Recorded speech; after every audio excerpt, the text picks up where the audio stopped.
Bonjour, voici 2 ans et demi que les 7 dirigeants baïs iraniens sont emprisonnés en Iran au motif de leur religion et que de dizaines d'autres sont dans les prisons à travers le pays. Dans ce flash, quelques réactions internationales avec tout d'abord la déclaration il y a quelques jours du secrétaire général des Nations Unies qui a de nouveau formulé de graves inquiétudes à propos des violations actuelles des droits de l'homme en Iran, y compris la persécution des Bahaïs iraniens. Ban Ki-moon a souligné ses inquiétudes croissantes quant à l'emploi par l'Iran de la torture, de la peine de mort, au traitement lamentable réservé aux femmes et aux violations répétées des procédures légales, ainsi que des libertés de réunion, de parole et de religion. Le rapport de cette année, qui souligne expressément la discrimination et la persécution actuelle par l'Iran de sa communauté baïe, prend note du procès et fait mention de la condamnation des 7 responsables baïs, faisant remarquer que le haut commissionnaire des Nations Unies aux droits de l'homme a exprimé sa profonde inquiétude concernant l'absence d'observateurs internationaux et le manque de garanties suffisantes dans ce procès qui s'est terminé au mois de juin 2010. En Inde, 31 dirigeants des communautés religieuses, des juristes, des organisations de la société civile et académique ont précisé que, je cite, « le seul crime que ces personnes, 2 femmes et 5 hommes, le plus âgés ayant 77 ans, peuvent avoir commis est d'être Baha'i. Ce sont des personnes pacifiques, respectueuses des lois de leur pays, ayant œuvré à l'amélioration de la société iranienne. » Cette lettre précise l'Inde et l'Iran ont eu des liens historiques au niveau de la langue, de la poésie, de l'architecture, de la musique et de la religion.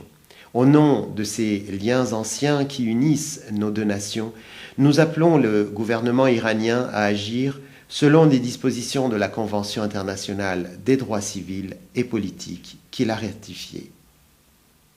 En défendant ces 7 dirigeants baïs, nous nous battons également pour les droits de 300 000 baïs iraniens qui constituent la plus grande minorité religieuse de ce pays.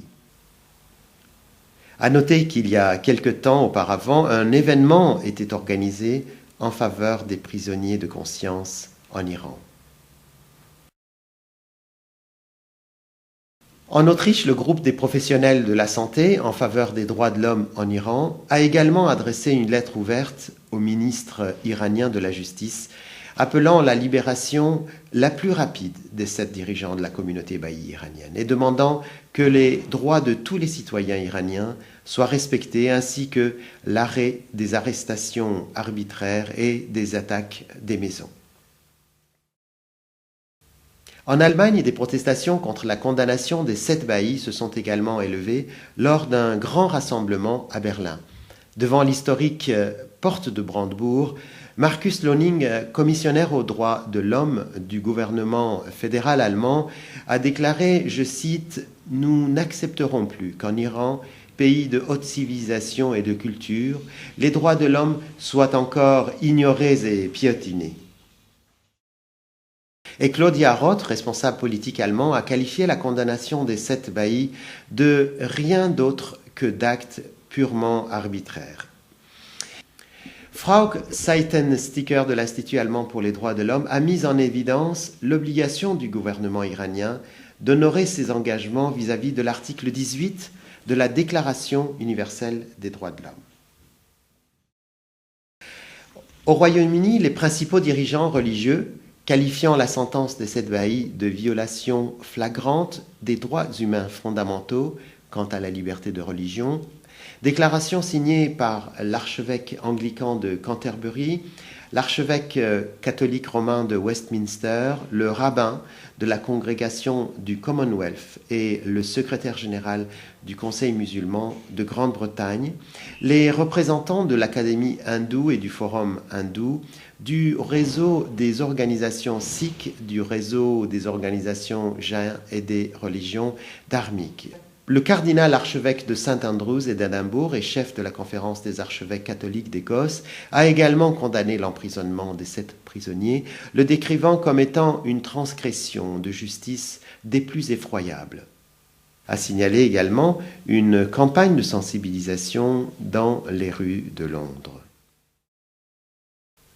En Amérique du Sud, à présent, avec le Salvador, où le cheikh Abderrahman Agdaou de la communauté islamique du Salvador est intervenu pour défendre les 7 prisonniers. Dans un message, il a souhaité que les 7 bahis soient libérés et que les autorités iraniennes soient éclairées pour que ces personnes puissent vivre libres comme Dieu les a créées. En Australie également, où l'Australian Partnership of Religious Organizations s'est joint aux préoccupations profondes déjà exprimées par le gouvernement australien.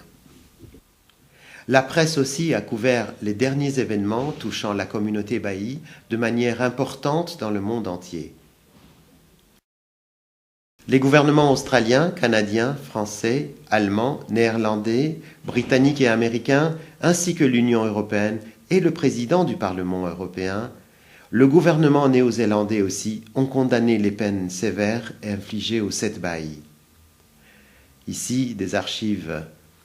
d'une intervention au Parlement néo-zélandais en décembre 2009. Enfin, des actions de sensibilisation ont été menées pour faire connaître les conditions de détention et pour demander justice.